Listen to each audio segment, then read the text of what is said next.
Welcome friends, आपका हमारे YouTube channel में एक बार फिर से स्वागत है। दोस्तों आज हम वीडियो लेके आए हैं आलू की खेती पर। दोस्तों अगर आप आलू बोना चाहते हैं या आलू की खेती आप कर रहे हैं तो यह वीडियो आपके लिए बहुत ही इंपॉर्टेंट होने वाला है। दोस्तों हमारे वीडियो में शुरू से अंत तक बने रहिए और इसकी पूरी जानकारी लेकर आलू की खेती में आप अच्छा उत्पादन लीजिए।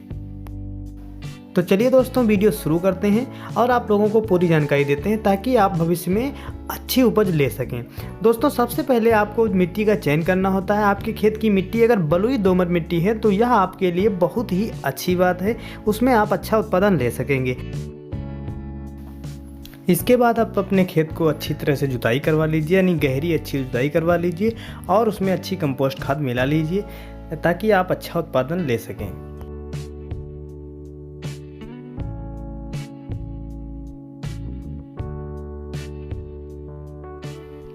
क्योंकि दोस्तों आलू की जो फसल है वह एक कंद की फसल है और कंद वाली फसलों में हमें मिट्टी अच्छी उपजाऊ बना लेनी होती है, जिससे हमारी फसल अच्छे से उत्पादन ले सके।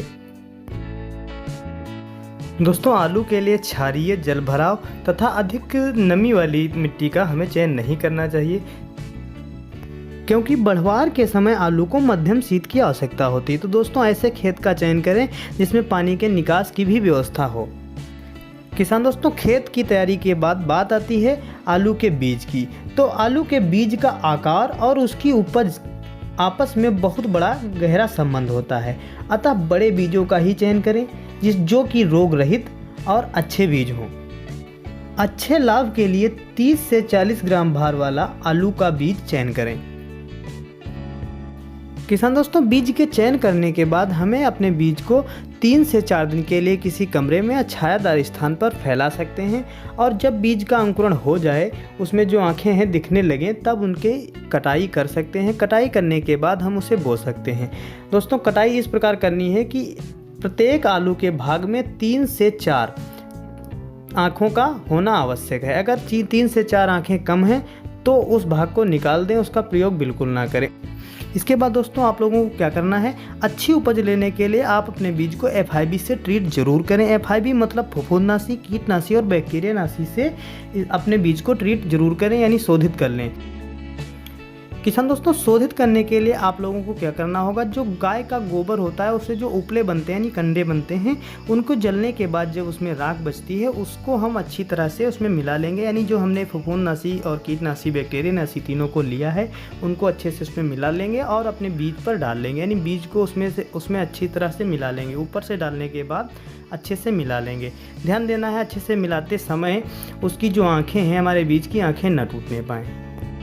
लेकिन दोस्तों अगर आप फफूंदनाशी और कीटनाशी, बैक्टीरियानाशी तीनों से शोधित नहीं कर पा रहे हैं, तब भी आप फफूंदनाशी से शोधित अवश्य करें, जिससे आपका बीज सुरक्षित रहे और आपको अच्छी उपज मिल सके।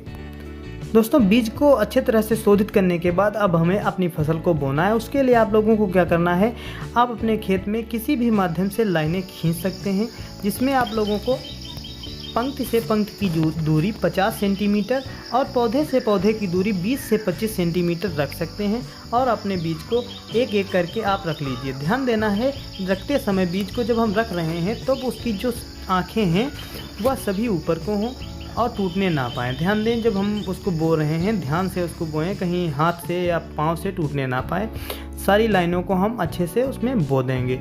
और अगर कहीं पर 3 से कम आँखों वाला आपको दिखाई दे रहा है बीज, तो उसको आप निकाल सकते हैं या उस पर वहाँ पर दूसरा आप बीज का इस्तेमाल भी कर सकते हैं, यानी डबल बीज डाल सकते हैं। बीज डालने के बाद दोस्तों हमें उस पर मिट्टी चढ़ानी है। मिट्टी चढ़ाने के लिए कुदाल की सहायता से हम आसानी से उस पर मिट्टी चढ़ा सकते हैं। यानी एक तरफ से हम मिट्टी चढ़ाते हुए जाएंगे और दूसरी तरफ से फिर हम मिट्टी चढ़ाते हुए चले आएंगे, जिससे हमारा एक अच्छा कुंड बन जाएगा। दोस्तों आपको गहराई वाले कुंड में बुआई नहीं करनी है। गहराई कर देने से क्या होता है, हमारा बीज अंदर चला जाता है और जो नीचे की मिट्टी होती है वह कठोर हो जाती है, जिससे हमारे बीज की जो जड़ें होती हैं, जड़ों का विकास नहीं हो पाता और हमारी अच्छी उपज नहीं होती है। तो दोस्तों देख लीजिए जिस प्रकार हम दोनों तरफ से मिट्टी चढ़ा रहे हैं वो कुंड को हमने तैयार कर लिया है।